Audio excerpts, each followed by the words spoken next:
أعوذ بالله من الشيطان اللعين الرجيم. بسم الله الرحمن الرحيم. الحمد لله الذي لا يبلغ مدحته القائلون ولا يحصي نعماء العادون ولا يؤدي حقه المجتهدون الذي لا يدركه بعد الهمم ولا يناله غوص الفتن الذي ليس لصفته حد محدود ولا نعت موجود ولا وقت معدود ولا أجل ممدود.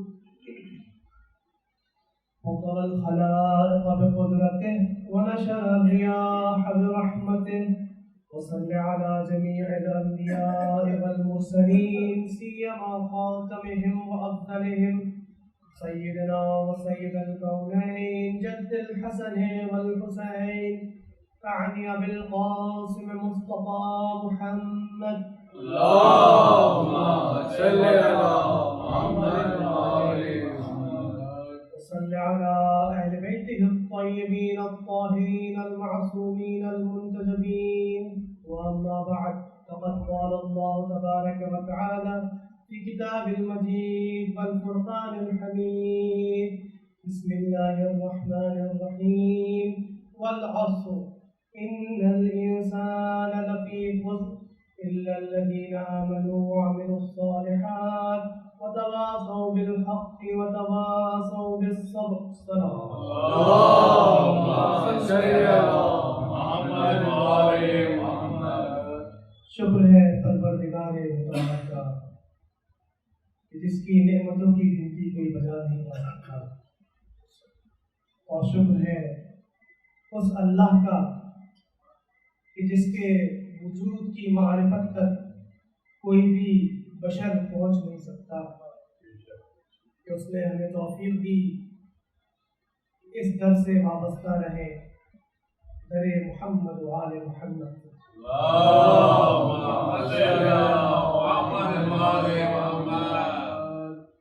اس سلسلے کی دوسری مجلس اور عنوان گفتگو ایمان روح اسلام، جہاں کربلا میں یکسم ایمان روح اسلام موجود ہے اور دوسری جانب مسلمان موجود ہے جو روح ایمان سے عاری ہے. اور روح ایمان سے عاری ہونا اس قدر خطرناک ہے کہ لوگ فرزند رسول کو قتل کر کے نمازیں ادا کرتے ہیں اور روزے رکھتے ہیں. اس کی ضرورت پہ کل گفتگو ہوئی.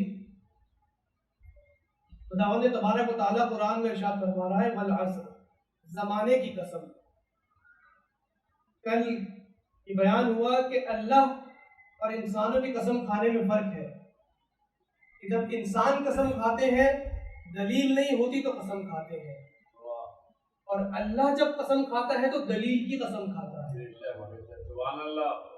اور جب دلیل اتنی عظیم ہو تو اللہ نہ صرف دلیل کی بلکہ اس کے آثار کی قسم کھاتا ہے. کبھی کہتا ہے کہ ان گھوڑوں سے ان کی سانس لینے کی قسم، ان کے پیروں سے چنگاریاں نکلنے کی قسم. سبحان اللہ. اب یہ انسان کے اوپر ہے کہ ان کی عظمت کو جان کے ان پر ایمان لے آئے، ان کی ولایت کا اقرار کرے کہ جن کی عظمت یہ ہے کہ ان کے گھوڑے کی قسم قرآن میں اللہ دے، یا پھر ان کو مانے جن کو اللہ نے گھوڑوں کے برابر بھی نہ سمجھا. اب اللہ جو والعصر زمانے کی قسم کھا رہا ہے، دلیل کیا ہے؟ زمان، ٹائم گزر رہا ہے، وقت گزر رہا ہے. اللہ اس کی قسم کھا کے کیوں کہہ رہا ہے کہ تمام انسان خسارے میں ہیں؟ اب اگر مثال لے لیجئے، اگر کسی کی دارائی، کسی کے پاس جو مال و دولت ہے، اس کی کھیتی باڑی ہے یا اس کے باغات ہیں. اب باغات میں جب سیب لگتے ہیں، اب اس نے سیب اتار لیے، اب وقت گزر رہا ہے، اگر یہ سیب ایسے ہی رکھے رہیں گے تو کیا ہوں گے؟ خراب ہو جائیں گے. تو اگر اس سیب کو یہ بیچ کر پیسوں میں نہیں بدلے گا یا کوئی ایسی بادوام چیز میں، سکوں میں نہیں بدلے گا، تو یہ نقصان میں ہے، خسارے میں ہے. اس کے پاس جو سرمایہ ہے وہ فانی ہے، اس فانی سرمایہ کو اگر یہ کسی دائمی سرمایہ میں نہیں بدلتا تو یہ نقصان ہے۔ اللہ قسم کھا کے کہہ رہا ہے، زمانے کی قسم، یہ جو زمانہ گزر رہا ہے، جو سرمایہ عمر ہے تمہارا، اگر تم نے اس کو کسی دائمی چیز میں نہیں بدلا تو تم نقصان میں ہو۔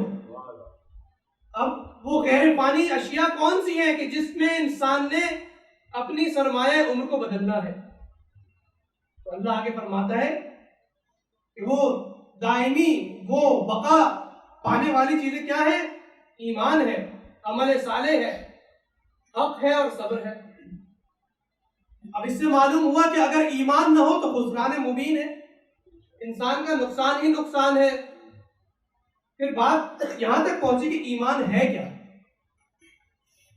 اس پر قرآن کی مختلف آیات دلالت کرتی ہیں۔ قرآن کیا بتاتا ہے ایمان کیا ہے کیا نہیں ہے، جس پہ کل یہ آیت تلاوت ہوئی، وقالت الاعراب آمنا، عرب نے دعویٰ کیا ہم ایمان لے آئے۔ فوراً اصلاح کر دی پروردگار نے کہ بڑے بڑے دعوے مت کرو، قل لم تؤمنوا کہ تم ایمان نہیں لائے، لیکن قولوا اسلمنا یہ کہو کہ اسلام لے آئے۔ فلما يدخل الایمان فی قلوبکم، اور ایمان تمہارے قلوب میں بھی داخل نہیں ہوا۔ اس سے معلوم ہوتا ہے کہ ایمان ایک ایسی چیز ہے جو قلب سے وابستہ ہے، جو باطن سے وابستہ ہے، اور اسلام ظاہر ہے، ایمان اس کی روح ہے۔ اب اس میں بات یہ ہوئی کہ پتہ کیسے چلے کہ کس کے اندر ایمان ہے یا نہیں، تو اس کے لیے کوئی معیار پہ کرائیٹیریا دیا ہوگا، تو اس پہ کل دو کرائیٹیریا پہ گفتگو ہوئی، دو کلیے رسول خدا نے بتائے کہ پہلا قانون یہ ہے کہ رسول خدا نے علی ابن ابی طالب کی طرف اشارہ کر کے فرمایا یا علی حب کا ایمان وبغض کا کفر۔ نعرہ حیدری، کہ تمہاری محبت ایمان ہے، یعنی اگر علی کا نام آیا آپ خوش ہو گئے، علی کی فضیلت سن کے چہرہ کھل گیا تو یہ ایمان کی نشانی ہے، اور اگر علی کا نام سن کے دل جل گیا تو یہ نفاق کی نشانی ہے۔ اور دوسرا کلیہ یہ بتایا کہ مومن وہ ہے جو اچھائی سے محبت کرتا ہے اور برائی سے نفرت کرتا ہے۔ اور دوسرے الفاظ میں کہوں تو یہی فروع دین میں ہمارے اس کو تولّا و تبرّہ کہا جاتا ہے، یعنی ایمان تولّا اور تبرّہ کے بغیر کامل ہی نہیں ہوتا، کہ اچھائی سے محبت کرو۔ اہل بیت سے محبت کیوں کرتے ہیں؟ کیونکہ وہ کمالات کا مرکز ہے، کیونکہ وہ اچھائیوں کا مجموعہ ہے، اور برائی سے نفرت کرو، یہی تو تبرّہ ہے۔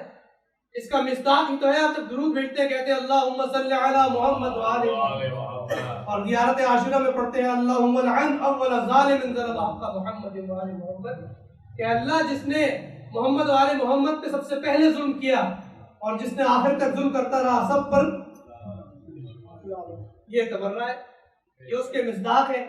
اب یہاں تک معلوم ہو گیا کہ دو اصول بتا دیے ہیں۔ اب ایمان ایک باطنی امر ہے اور ایمان قلب سے تعلق رکھتا ہے۔ اب آتے ہیں دوسرے مفہوم کی طرف، ایک درود بھیج دیں محمد اللہم صلی علی محمد وآل محمد۔ نعرہ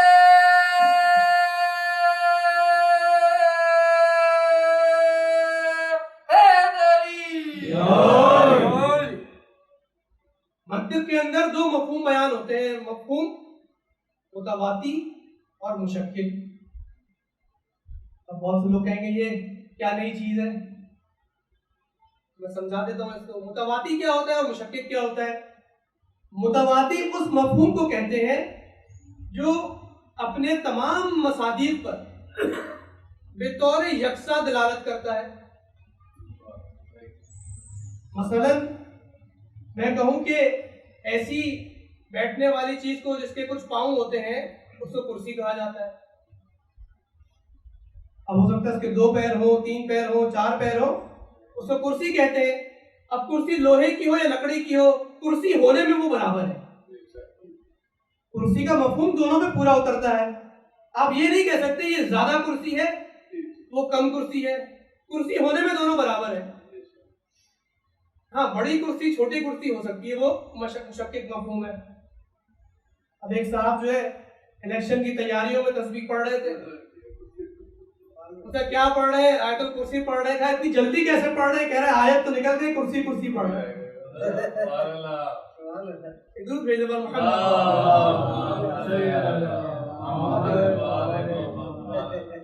اسی طرح ہاتھ کا مفہوم ہے، انسانی ہاتھ بعض چھوٹے ہوتے ہیں، بعض بڑے ہوتے ہیں، کسی کا رنگ سیاہ ہے، کسی کا رنگ جو ہے وہ سفید ہے، مختلف اشکال میں مختلف قسموں کے ہاتھ پائے جاتے ہیں انسانوں کے اندر، لیکن ہاتھ ہونے میں سب برابر ہے۔ میرا زیادہ ہاتھ ہے یا تمہارا زیادہ ہاتھ ہے، ہاتھ زیادہ نہیں ہوتا، ہاتھ ہاتھ ہوتا ہے۔ البتہ مجاز میں یہ استعمال ہوتا ہے کہ ہاں بھائی اس کام میں ہمارا زیادہ ہاتھ تھا، یہ مجاز ہے۔ اس ملک چلانے میں ہمارا زیادہ ہاتھ ہے، فلاں کہ اس ملک چلانے میں ہمارا زیادہ ہاتھ ہے۔ ممکن ہے کسی کی آواز آئے گی نہ تمہارا ہاتھ ہے نہ ہمارا ہاتھ ہے، اس ملک چلانے میں خفیہ ہاتھ ہے۔ تو ہاتھ ہونے میں سب برابر ہے۔ یہ ہوتا ہے متواتی مفہوم۔ ایک ہوتا ہے مفہوم مشکک۔ مشکک یعنی اس کے درجات پائے جاتے ہیں، وہ اپنے مصادیق پر بطور یکساں دلالت نہیں کرتا۔ یعنی کیا مطلب؟ مثال کے طور پہ رنگ ہے، آپ کہتے ہیں یہ دیوار سفید ہے، وہ زیادہ سفید ہے۔ نور ہے، یہ نور کم ہے، یہ نور زیادہ ہے، یہ نورانی تر ہے۔ توجہ ہے؟ یا مثال کے طور پہ خوبصورتی، آپ کہتے ہیں فلاں خوبصورت ہے، فلاں زیادہ خوبصورت ہے۔ تو خوبصورتی جو ہے وہ سب پہ یکساں دلالت نہیں کرتی۔ یا قد کی مثال ہے، بچے آپس میں کہتے ہیں میرا قد بڑا ہے، نہیں میرا قد بڑا ہے۔ یہ دو الگ الگ مثالیں کیوں میں سمجھاتا ہوں۔ تو بعض مشکک مفہوم ایسے ہیں جن کو طے کرنے کے لیے ایک میزان موجود ہے۔ مثال کے طور پہ جب بچوں میں بحث ہوئی، اس نے کہا کہ نہیں میرا قد تمہارے برابر، اس نے کہا نہیں ایسے کیسے، میرا تو بڑا، اس نے کہا چلو آؤ ناپ لیتے، سامنے ناپیں گے، دودھ کا دودھ پانی کا پانی ہو جائے گا، کہ کس کا قد بڑا ہے۔ ایک یہ مشکک مفہوم ہے، اور دوسرا مفہوم خوبصورتی کا ہے، اس کا فیصلہ کرنا تھوڑا مشکل ہے، کیونکہ خوبصورتی میں ہر کسی کا اپنا تصور ہے۔ خوبصورتی ہے، جمالیات ہے، ایک شخص ہے کسی کو خوبصورت لگتا ہے، کسی کو نہیں لگتا۔ مثال کے طور پہ خود قوموں کی جمالیات الگ ہے۔ عرب جب اپنے محبوب یا محبوبہ کی توصیف کرتے ہیں تو کہتے ہیں میرے محبوب یا محبوبہ کی آنکھیں ایسی ہیں جیسے گائے کی آنکھیں ہو۔ ان کے نزدیک بڑی آنکھیں خوبصورتی میں شمار ہوتی ہیں۔ لیکن اگر آپ دوسرے ممالک کی طرف دیکھیں، جاپان یا چائنا کی طرف دیکھیں، ان کی شاعری موجود ہے باقاعدہ کہ وہ جب اپنے محبوب اور محبوبہ کی توصیف کرتے ہیں تو کہتے ہیں کہ میرے محبوب کی آنکھیں ایسی ہیں جیسے مرغی کی آنکھیں اتنی چھوٹی ہیں۔ دوسرا پلٹ کے کہتا ہے تم کہاں پہ ہو، میرے محبوب کی آنکھیں ایسی ہیں کہ کبھی کبھی مجھے شک ہوتا ہے کہ ہے بھی کہ نہیں۔ درود بھیجو محمد۔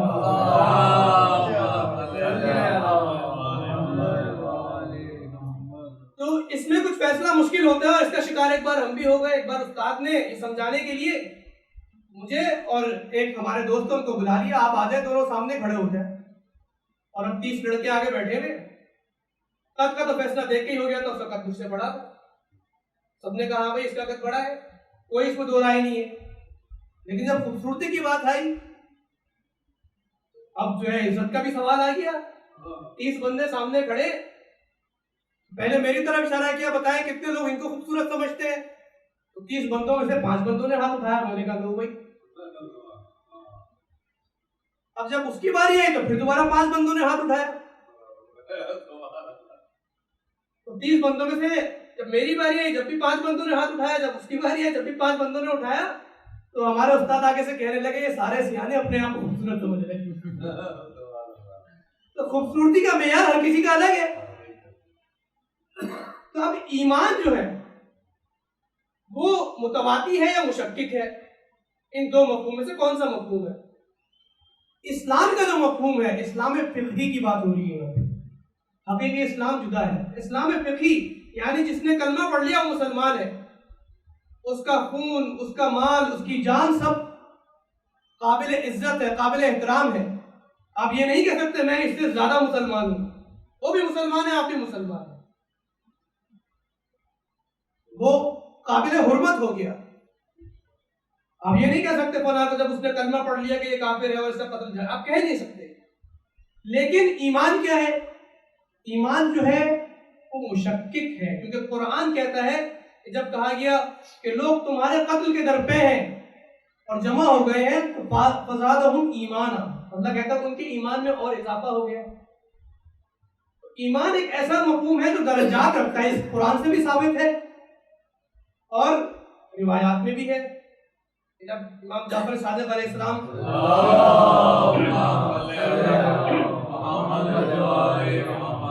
سے ایمان کے درجات کے بارے میں پوچھا گیا تو امام نے فرمایا کہ ایمان کے 10 درجے ہیں اور مقداد 8ویں درجے پر، ابوذر 9ویں درجے پر اور سلمان 10ویں درجے پر. معلوم ہو گیا اس کے درجات ہیں. حتیٰ کہ بعض روایت میں یہ ملتا ہے کہ سلمان کے ایمان کا درجہ یہ ہے کہ اگر ابوذر کو پتہ چل جائے تو ابوذر سلمان کے قتل کے در پہ ہے. اتنے درجات مختلف ہیں. یہ امام نے کب بتایا؟ جب امام سے تقیہ کے بارے میں سوال ہوا تو امام نے کہا کہ ہمارا علم ایسا ہے، بس اتنا جان لو کہ اگر سلمان کا علم ابوذر پہ عیاں ہو جاتا تو وہ قتل کے در پہ ہو جاتا. تو ہمارا علم اتنا ہے کہ ہم اس کو بیان نہیں کر سکتے، لوگ اس کو برداشت نہیں کر سکتے. اور ایمان کی اس سے بالاتر منزل ہے کہ جب مولا متقیان امیر کائنات فرماتے ہیں علی کے ایمان کا مرحلہ یہ ہے، مرتبہ یہ ہے کہ اگر کائنات کے تمام پردے بھی علی کے سامنے سے ہٹا دیے جائیں تو علی کے ایمان میں فرق نہیں پڑنے والا. اور جب ایمان کا یہ درجہ ہو تو خداوند تبارک و تعالی معراج پر پس پردہ اس آواز کو اپناتا ہے جس کے ایمان کا مرحلہ یہ ہو کہ اس سے آگے کوئی مرحلہ پایا نہ جاتا. اور وہ اس کی آواز کو اپنا کے اپنے محبوب کے دل کو خوش کرتا ہے.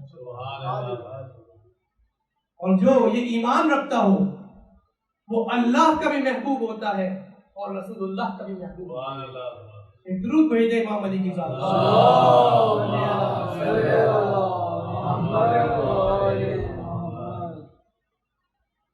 ایمان کے مختلف درجات ہیں. اب قرآن کے اندر جہاں پہ آیت الکرسی ہے سورہ بقرہ میں، اس کے بعد جب اللہ فرماتا ہے اللہ ولی الذین آمنوا یخرجہم من الظلمات الی النور، کہ اللہ ولی ہے کن کا؟ جو ایمان لے آتا اور ان کو تاریکی سے نکالتا ہے، نور کی طرف لے آتا ہے. اب یہ نور ایمان کیا ہے اس کے آگے کچھ آیات میں بیان ہو رہا ہے. اللہ آگے ارشاد فرماتا ہے الم تری الی الذی حاج ابراہیم فی ربہ. اے نبی، عجب جملے ہیں قرآن. اے رسول، بات ابراہیم کی ہو رہی ہے. اے رسول، کیا تم نے نہیں دیکھا؟ زمانے میں بہت فرق ہے، ٹائم گزر گیا، لیکن رسول سے کہہ رہے ہیں کیا تم نے نہیں دیکھا؟ معلوم ہوتا ہے کہ رسول نے دیکھا ہے. الم تری الی الذی حاج ابراہیم، اس شخص کو جس نے ابراہیم سے مباحثہ کیا، مناظرہ کیا، بحث کی، گفتگو کی، مجادلہ کیا اس کی ابراہیم کے رب کے بارے میں. اور وہ کون ہے جس کے بارے میں اللہ فرماتا ہے ان آتاہ اللہ الملک، ان آتاہ اللہ الملک، کہ اللہ نے اس کو سلطنت دے رکھی تھی. یعنی یہ تنبیہ بھی کر رہا ہے کہ اگر تمہارے ہاتھ میں سلطنت آ جائے تو باغی مت ہو جاؤ. یہ سلطنت میں نے ہی دی ہے، جیسے میں نے دی ہے میں لے بھی سکتا ہوں. سبحان اللہ. اس پہ آگے جملہ ہے قرآن کا اذ قال ابراہیم ربی الذی یحیی و یمیت. جب ابراہیم نے کہا کہ میرا پروردگار وہ ہے جو زندہ کرتا ہے اور موت دیتا ہے. سبحان اللہ. اب ابراہیم نے ایک استدلال پیش کیا تو معلوم ہوتا ہے کہ عقل، استدلال، دلیل ایمان کے لیے ایمان میں پہلا راستہ ہے، یہ پہلا مرحلہ ہے. یہ بات اس سے بالکل مختلف ہے جو مغربی میڈیا میں یا مغربی لوگ بتاتے ہیں کہ ایمان جو ہے وہ دلیل سے الگ ہے، دلیل نہ ہو تو ایمان ہوتا ہے، ایمان جو ہے وہ عقل کے مقابل میں ہے، عقل کے خلاف ہے. لیکن جو ایمان اسلام بیان کر رہا ہے وہ عقل کے مطابق ہے، بلکہ وہ عقل سے بڑھ کر ہے. اب اس میں ارشاد ہوا کیا استدلال کر رہے ہیں ابراہیم؟ یہ استدلال کر رہے ہیں کہ میرا پروردگار وہ ہے جو زندہ کرتا ہے اور موت دیتا ہے. اب استدلال جو قیاس ہوتا ہے نا اس کے صغرا ہوتا ہے، کبرا ہوتا ہے اور نتیجہ ہوتا ہے. پہلا جو جملہ مورد اتفاق ہے جو نمرود بھی مانتے ہیں اور ابراہیم بھی مانتے ہیں وہ یہ ہے کہ جو زندہ کرے اور موت دے وہ رب ہے. اس کو نمرود بھی مانتا ہے. لیکن اب اگلا جملہ یہ ہے کہ میرا پروردگار زندہ کرتا ہے اور موت دیتا ہے، یعنی اللہ. ابراہیم کہہ رہے ہیں اگر اور اللہ زندہ کرتا ہے تو اللہ رب ہے. لیکن نمرود نے یہاں پہ آ کے جملہ کہا اولا انا احیی و امیت، میں بھی زندہ کرتا ہوں اور موت دیتا ہوں. کیا کیا اس نے؟ کیا مغالطہ کیا یہاں پہ؟ اس نے کہا کہ ایک بندہ تھا جس کو سزائے موت ہوئی تھی، اس نے اس کو رہا کر دیا، اور جو بندہ ایسے ہی گھوم رہا تھا کہا اس کو پکڑ کے قتل کر دو. یہ لو میں نے زندہ کیا اور میں نے موت دے دی. اب بولو حضرت ابراہیم نے جب یہ مغالطہ دیکھا، اب یہ عقل یہاں پہ اگر انسان لگائے تو مغالطہ کیا ہوا؟ اگر آپ کے ساتھ یہ ہوتا تو آپ لوگ کیا جواب دیتے؟ یہاں پہ گڑبڑ کیا ہوئی ہے؟ یہ مغالطہ کیا کیا اس نے؟ حضرت ابراہیم نے کہا کہ میرا رب وہ ہے جو زندہ کرتا ہے اور موت دیتا ہے. اس نے ایک کو آزاد کیا اور ایک کو قتل کر دیا. مغالطہ یہاں پہ اس نے یہ کیا کہ اس نے حقیقت و مجاز کو ایک کر دیا. جو بندہ قید میں تھا جس کو سزائے موت تھی وہ مرا ہوا نہیں تھا، لیکن اس کے رہا کرنے کو اس نے زندگی دی، زندگی کا نام دیا. یہ اس نے مجاز کو حقیقت کا نام دیا. اس نے پہلا مغالطہ یہ کیا. دوسرا مغالطہ یہ تھا کہ ابراہیم نے شخص واحد کی بات کی تھی، اس نے متعدد اشخاص کی بات کی. ابراہیم نے کہا تھا یہی شخص جو قتل ہوا ہے اللہ اسی کو زندہ کرے. اس نے زندہ کسی اور کو کیا، آزاد کسی اور کو کیا اور قتل کسی اور کو کیا. تو بات تو یہ تھی کہ جس کو قتل کیا تھا اس کو زندہ کر کے دکھاتا. اور اللہ نے یحیی و یمیت کا لفظ استعمال کیا، یعنی یہ کوئی ابھی کا واقعہ نہیں ہے، دائماً اللہ یہ کر رہا ہے. جو تم ابھی زندہ ہو اللہ کے اذن سے زندہ ہو. اللہ نے ایک لمحے بھی چاہا تم زندہ نہ رہو. تو اب یا تو ابراہیم ان مغالطوں کا جواب دیتے اور ان مغالطوں کا جواب دینے کے لیے عوامی سطح بھی اتنی بلند ہوتی کہ وہ سمجھ سکتی. ابراہیم نے ان مغالطوں کا جواب دینے کے بجائے، ان کی طرف اشارہ کرنے کے بجائے ایک ایسی دلیل پیش کی کہ وہ مغالطہ نہ کر سکے. حضرت ابراہیم نے کہا فَإِنَّ اللَّهَ يَأْتِي بِالشَّمْسِ مِنَ الْمَشْرِقِ، میرا اللہ وہ ہے جو مشرق سے سورج کو نکالتا ہے. تو اگر رب ہے تو مغرب سے نکال کے دکھا دے. اور محمد والے محمد صلوات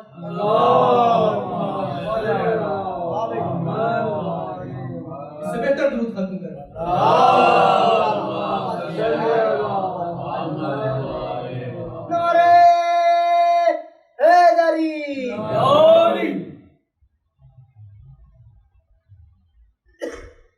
مغرب سے سورج نکال دے. اب یہ ایسا جواب دیا، ایسی دلیل دی حضرت ابراہیم نے. اب وہ قرآن کی آیت ہے فَبُہِتَ الَّذِي كَفَرَ، اب وہ مات و مبہوت ہو گیا، چیک میٹ ہو گیا، مات و مبہوت ہو گیا. اب میں کیا جواب دوں؟ آگے قرآن کی آیت ہے وَاللَّهُ لَا يَهْدِي قَوْمَ الظَّالِمِينَ. پہلے اللہ نے کہا تھا کہ جب ایمان لے آؤ تو ظلمات سے نور کی طرف لے کے جائے گا، لیکن اللہ کہتا ہے جو ظالمین ہیں اللہ ان کی ہدایت نہیں کرتا. جب خدا پر ایمان نہیں لاتے اللہ ان کی ہدایت نہیں کرتا. تو پہلی یہ چیز ہے کہ پہلا مرحلہ ایمان کا یہ علم الیقین جسے کہتے ہیں کہ استدلال کے ذریعے، دلیل کے ذریعے، آیات کے ذریعے لوگوں کو ایمان کی طرف راغب کیا جائے۔ اب لوگ استدلال سے، دلیل سے، اس نور ایمان سے کیوں ہٹ جاتے ہیں، کیوں انکار کرتے ہیں؟ اور وہ الذی کفر، اس نے کفر کیوں کیا؟ تو اس کی کچھ وجوہات ہیں، بہت مختصراً بیان کر رہا ہوں۔ پہلی وجہ جہل ہے کہ لوگ نادان ہیں، مغالطوں کا شکار ہو جاتے ہیں۔ جب وہ مغالطوں کا شکار ہو جاتے ہیں تو انبیاء ان کے لیے دلائل، برہان پیش کرتے ہیں، مختلف دلیلیں لے کے آتے ہیں۔ اور بعض لوگ جو ہے وہ اس لیے انکار کرتے ہیں کہ شہوات کا شکار ہوتے ہیں، جس کو جہالت کہتے ہیں۔ جہل اور جہالت میں فرق ہے۔ جہل وہ ہے جو نادان ہے، جہالت وہ ہے جانتا ہے لیکن پھر بھی جاہل ہے، جس کو آپ کہتے ہیں پڑھا لکھا جاہل۔ تو شہوات کی وجہ سے بہت سے لوگ انکار کرتے ہیں۔ اب یہ آج کل دیکھتے ہوں گے آپ بھی، ہر گناہ اس کو عام کیا جا رہا ہے۔ اب جو شخص مستقلاً گناہ کرتا رہتا ہے، وہ کیا کرتا ہے، اس گناہ کو آہستہ آہستہ ایسے دکھاتا ہے جیسے کوئی چیز ہی نہیں ہے۔ شراب پینا کوئی چیز ہی نہیں، لوگوں نے اس کو اتنا معقول بنا دیا اور بنا رہے ہیں بعض جگہوں پہ۔ یا کوئی بھی گناہ پہلے اس کو مبہم کریں گے، نہیں یہ تو فلاں نے بھی کیا تھا اور فلاں نے بھی کیا تھا، تاریخ میں فلاں کے لیے بھی ہے، اللہ معاف کر دے گا، اللہ بہت رحیم ہے، اللہ معاف کر دے گا۔ اور سارے گناہ اس طرح ایک کر کے کر رہے ہیں، انجام دے رہے ہیں۔ اور اگر روایات کی جملے ہے، اگر چھوٹا گناہ بھی اصرار کے ساتھ بار بار کیا جائے تو وہ گناہ کبیرہ ہے۔ گناہ صغیرہ کی تو پھر معافی ہو سکتی ہے، گناہ کبیرہ کی معافی مشکل ہے۔ اگر انسان توبہ کرے سچے دل سے تب ممکن ہے۔ تو جو لوگ شہوات کا شکار ہیں ان کو نصیحت سے، موعظے سے اہل بیت اور انبیاء اس کی نصیحت کرتے ہیں تاکہ وہ اس سے پلٹ آئے۔ اور تیسری چیز جو انسانوں کو روکتی ہے کہ وہ حق کی بات کو نہ سنے، وہ ہے تعصب۔ ایک ایسی بات جو حق ہے، سچ ہے، جب ہم اپنے ہمسن سے یا چھوٹے سے سنتے ہیں تو نہیں ایسا نہیں ہے، ہم غلط نہیں ہے، تم غلط کہہ رہے ہو۔ وہی بات اگر کوئی بڑا کہہ دے تو پھر خاموش ہو جاتے ہیں۔ تو معلوم ہوتا ہے کہ ہم تعصب کا شکار ہیں۔ یا اگر ایک بات جو سچ ہے کسی نے کہی لیکن وہ ہمارے گروپ کا نہیں، وہ ہمارے رنگ کا نہیں ہے، ہماری نسل کا نہیں ہے، یا ہمارے مذہب کا نہیں ہے، تو ہم اس کی بات کو صرف اس بات پہ رد کر دیتے ہیں کہ وہ ہمارے گروہ سے تعلق نہیں رکھتا۔ وہ کیسے سچ بات کہہ سکتے ہیں؟ انبیاء کی بات کو بھی بہت سے لوگ اس لیے رد کر دیتے تھے، وہ تعصب کا شکار تھے کہ ہم تو اپنے آباء و اجداد کی رسومات پہ چلتے آئے ہیں، آپ کون ہوتے ہیں؟ ہمارا ایک خاندانی نظریہ ہے، آپ کون ہوتے ہیں اس کو رد کرنے والے؟ تو ہم بھی بعض دفعہ تعصب کا شکار ہو جاتے ہیں۔ کبھی کوئی نقد ہوتی ہے، تنقید ہوتی ہے رسومات کے اوپر، تو فوراً کہتے ہیں آپ کون ہوتے ہیں؟ ہم تو شروع سے کرتے آ رہے ہیں۔ تو تعصب جو ہے وہ ایمان کو چھین لیتا ہے۔ اور بہت سے موانع ہیں، اس پر کبھی ذکر کروں گا، لیکن ایک چیز جو انسان کو حق بات سننے سے اور اس کو تسلیم کرنے سے روک دیتی ہے وہ ہے لقمہ حرام، حرام کھانا۔ خدا نخواستہ انسان کے کھانے میں اگر لقمہ حرام، حرام پیسہ شامل ہو جائے، لقمہ حرام وہ نہیں ہے جو ذبیحہ حلال نہ ہو، لقمہ حرام ہر وہ مال و دولت جو حرام طریقے سے لی ہو، اخذ کی ہو، حاصل کی ہو، اور اس سے جو بھی کھانا خریدا گیا ہو وہ حرام ہے۔ امام حسین نے کربلا میں کہا تھا تم پر حق کی بات اثر نہیں کرتی کیونکہ تمہارے شکم حرام سے بھرے ہوئے۔ جب شکم حرام سے بھرے ہو جائے انسان حق پر ایمان نہیں لاتا۔ آج دوسرا سلسلہ، دوسری مجلس ہے اس سلسلے کی۔ کربلا میں امام کا کاروان داخل ہوا، اس بارے میں پڑھا جاتا ہے۔ امام جب راستے میں تھے، امام نے جب دیکھا مسلم ابن عقیل بھی شہید کر دیے گئے، تو قیس ابن مسہر کے ہاتھ کچھ خطوط بھیجے ہیں، بڑے بڑے جو نام تھے کوفہ کے اندر، ان کے ہاتھوں خط بھیجے کہ حسین مشکل میں ہے، میری مدد کے لیے پہنچو۔ قیس ابن مسہر جب کوفہ آئے ہیں، ابھی جیسے ہی کوفے میں داخل ہوئے تو ان کو پکڑ لیا گیا، ان کو گرفتار کر لیا گیا، ان سے پوچھا گیا کون ہو؟ کہنے لگے میں شیعہ حسین ہوں اور میں حسین کی اولاد کا شیعہ ہوں۔ ابن زیاد کے دربار میں لے گئے اور جیسے ہی ان کو گرفتار کیا گیا تھا، انہوں نے خطوط جو تھے فوراً پھاڑ دیے تھے تاکہ پتہ نہ چلے کہ ان کے نام ہے۔ ابن زیاد نے پوچھا کن کے نام خطوط لے کے آئے تھے، خط کیوں پھاڑ دیے؟ کہنے لگے خط اس لیے پھاڑے کہ تاکہ تمہیں پتہ نہ چلے ان میں کیا لکھا تھا۔ کیا شجاعت تھی! اور جن کے نام تھے مجھے معلوم نہیں کن کے نام لکھے تھے، امام نے کن کے لیے وہ خطوط بھیجے تھے۔ تو کہنے لگے تمہارے سر کو قلم کر دوں گا، یا شرط یہ ہے کہ ممبر پہ جاؤ اور علی اور اولاد علی پر سب کو شتم کرو، لعنت کرو۔ تو قیس ابن مسہر نے کہا ٹھیک ہے، مجھے یہ شرط منظور ہے، میں ممبر پہ جانے کو تیار ہوں۔ ممبر پہ قیس ابن مسہر گئے اور حمد الہی سے شروع کیا اور علی اور آل علی پر درود بھیجا، اور زیاد اور ابن زیاد پر اللہ کی لعنت بھیجی، اور آگے ایک جملہ کہا اے لوگوں، حسین بیابان کے فلاں مقام پہ پہنچ چکے ہیں، ان کی مدد کو پہنچے۔ بس جب یہ پیغام دیا قیس ابن مسہر کو لے گئے اور قیس ابن مسہر کو شہید کر کے دارالعمارہ کی چھت سے گرا دیا گیا، پھینک دیا گیا۔ جب یہ خبر امام حسین کو ملی، میرے آقا نے گریہ شروع کیا اور کہنے لگے اے اللہ، ہمارے شیعوں کو ہمارے ساتھ جنت میں جمع کرنا، یہ ہمارے ساتھ جنت میں ہو، ان پر آسانیاں ہو۔ کوفہ سے 2 مقام پہلے اللہ اکبر کی صدائیں بلند ہوئی، امام کا لشکر جا رہا تھا، کچھ لوگوں نے اللہ اکبر کی صدا بلند کی۔ امام نے کہا کیا ہوا، کیوں صدا بلند کی ہے؟ کہنے لگے سامنے نخلستان آ رہا ہے۔ جب امام نے سامنے کی جانب دیکھا تو وہ نخلستان نہیں تھا بلکہ نیزے تھے اور گھوڑوں کے سر تھے۔ دور سے دیکھا کہ ایک لشکر آ رہا ہے۔ جیسے ہی ہر کا لشکر نزدیک آیا تو امام نے سوال کیا کہ ہماری مدد کے لیے آئے ہو کہ جنگ کرنے کے لیے آئے ہو؟ کہنے لگے ہم آپ سے جنگ کرنے کے لیے آئے ہیں۔ امام نے کہا جو تم لوگوں نے خطوط بھیجے تھے، اگر تم لوگوں کی رائے اس سے مختلف ہے تو مجھے واپس مدینے جانے دو۔ کہنے لگے نہ ہم آپ کو کوفے جانے دیں گے، نہ ہم آپ کو مدینے جانے دیں گے۔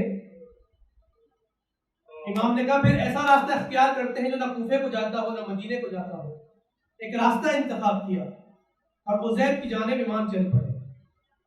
ابن زیاد کو خبر ہوئی کہ ہر نے حسین کے ساتھ آسانی سے پیش آئے ہیں، نرمی سے پیش آئے ہیں، فوراً خط لکھا اور ہر کو وہ خط ملا کہ حسین پہ سختی کرو اور حسین جہاں بھی ہیں ان کو روک دو۔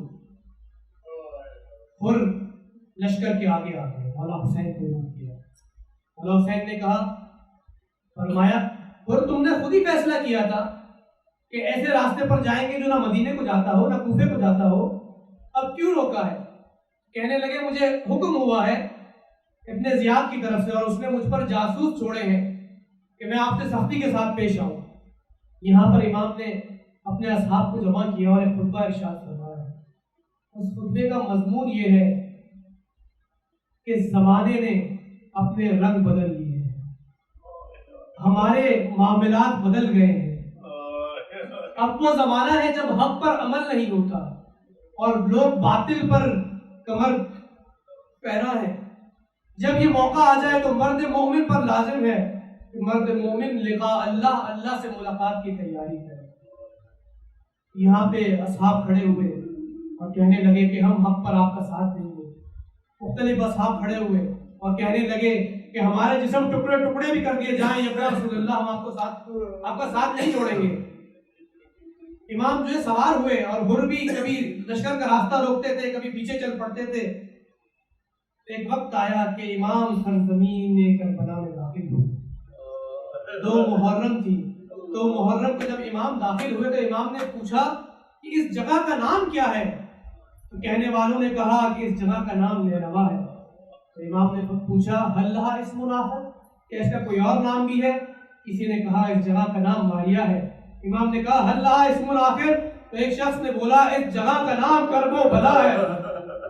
یہ سننا تھا، امام نے کہا بس یہی ٹھہر جاؤ، کیونکہ میں نے اپنے نانا سے سنا تھا کہ یہاں پر سخت ترین مصیبتیں نازل ہوں گی، یہاں پر ہمارے جسم دفن ہوں گے، یہاں پر ہمارے قبور بنیں گی، یہاں پر ہماری قبریں بنیں گی اور یہاں پر ہمارا خون بہایا جائے گا۔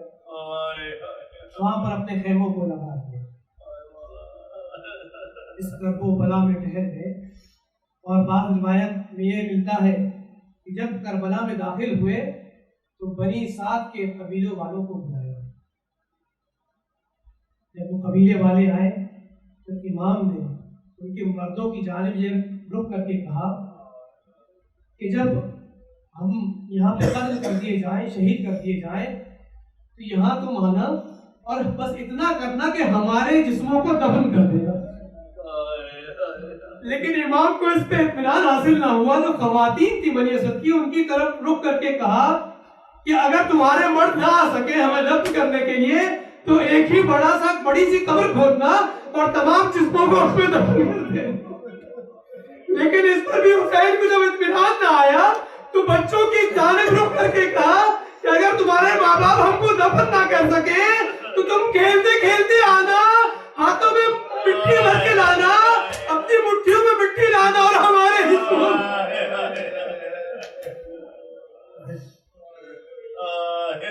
عاشور کا وقت تھا، صبح عاشور، جب عمر سعد نے جنگ کا ارادہ کر دیا، تلواریں تیز ہو رہی ہیں، خنجر تیز ہو رہے ہیں، برچیاں تیار ہو رہی ہیں، برملا تیرے سے شعبہ تیار کر رہا ہے۔ حضرت عمر سعد کے پاس گئے، کہنے لگے کیا واقعی جنگ کا ارادہ رکھتے ہو؟ کیا حسین سے جنگ کرو گے؟ کہنے لگا ہاں، ہم اس سے جنگ کریں گے، اور ایسی جنگ جس میں ہاتھ اور پیر کٹ جانا سب سے آسان ہوگا۔ یہ سننا تھا کہ ہر کونے میں آ کے بیٹھ گئے اور ان کا جسم کانپنا شروع ہو گیا۔ مہاجر ابن اوس ایک شخص ان کے پاس آیا اور کہنے لگا ہر تم کانپ رہے ہو؟ مجھ سے اگر کوئی کبھی پوچھتا کہ کوفے میں سب سے بہادر شخص کون ہے تو تمہارا نام لیتا، تم کانپ رہے ہو، خوفزدہ ہو؟ جناب حر نے کہا کہ اللہ کی قسم میں اپنے آپ کو جنت اور دوزخ کے درمیان دیکھ رہا ہوں، ایک طرف دنیا ہے اور ایک طرف حسین ہے، ایک طرف آل رسول ہے، اور اللہ کی قسم میں جنت جہنم کو جنت پر ترجیح نہیں دوں گا، میں جنت کا انتخاب کروں گا۔ اور گھوڑے پر سوار ہوئے اور تیزی سے دوڑتے ہوئے خیمہ حسین کی جانب آ رہے ہیں۔ کس طرح آ رہے ہیں؟ اتنے شرمندہ ہے کہ اپنے ہاتھوں کو سر پہ رکھ دیا، بہت شرمندگی کی حالت میں امام حسین کے خیمے کی طرف آ رہے ہیں۔ امام حسین نے کہا عباس جاؤ، ہمارا مہمان آ رہا، استقبال کرو۔ حسین خود آئے، حر کا استقبال کرنے کے لیے آئے ہیں، اور آئے ہیں اور آتے ہی یہ سوال کیے مولا میں وہ ہوں جس نے آپ کا قافلہ روکا، میں وہ ہوں جو آپ کو یہاں تک لے آیا، مولا کیا میرے لیے کوئی توبہ ہے؟ کیا میری توبہ قبول ہو سکتی ہے؟ امام حسین نے کہا ہر تمہاری توبہ قبول ہے، تمہاری توبہ قبول ہوگی، ہر گھوڑے سے نیچے آ جاؤ۔ ہر نے کہا نہیں آقا، ہر جانتے ہیں اگر میں نیچے آ گیا حسین علی کے بیٹے ہیں جو ساقی کوثر ہیں، لیکن ابھی حسین کے خیموں میں پانی بھی نہیں ہے کہ مہمان کی خاطر تباہ۔ یا اگر میں نیچے آ گیا اور سکینہ نے مجھے دیکھ لیا تو میں کیا شکل، میں کیسے اس شرمندگی کو برداشت کروں گا؟ کہا آقا میں نے ہی آپ کو روکا تھا، مجھے اجازت دیجئے کہ میں اس وقت کا سب سے پہلا شہید قرار پاؤں۔ امام حسین نے اجازت دی، میدان میں آئے، بہت شجاع تھے، بہادر تھے، جنگ کی بڑے بڑے دلیروں کو باطل نار کیا، اور باطل نار کرتے جب زخم آئے، جسم پر چور ہو کر زمین پر آئے، امام حسین کو سلام کیا۔ ابو الفضل عباس اور بنی ہاشم کے لوگ پہنچے، حر کا جنازہ لے کر آئے ہیں، حر کی لاش لے کر آئے ہیں۔ جب حر کی لاش لے کر آئے ہیں تو حسین لاش پر پہنچے، اپنے ہاتھوں سے گرد و غبار کو صاف کیا اور کہا حر تم اس دنیا میں بھی آزاد ہو اور اس دنیا میں بھی آزاد ہو، جیسا کہ تمہاری ماں نے تمہارا نام حر رکھا ہے، میں کہوں گا حر آپ بہت خوش نصیب تھے، آپ زمین کربلا پر آئے، آپ کو بنی ہاشم میں لے کر آئے، آپ کو خیام میں لے کر آئے، آقا حسین نے آپ کے چہرے سے گرد و غبار کو صاف کیا، آپ کے سر کو آغوش میں لیا، آپ کی جب جانکنی ہو رہی تھی، آپ جب اس دنیا سے رحلت کر رہے تھے تو آپ نے آقا کا دیدار کیا، لیکن میرا مظلوم آقا زہرا کا لال، میرا مظلوم حسین جب گھوڑے سے زمین پر آیا، جب ان کو شہید کر دیا گیا، کوئی جنازے کو اٹھانے والا نہیں تھا، شبیر صدا بلند کی کون ہے وہ 10 گھوڑے سوار جو حسین کی لاشیں اطہر کی بے حرمتی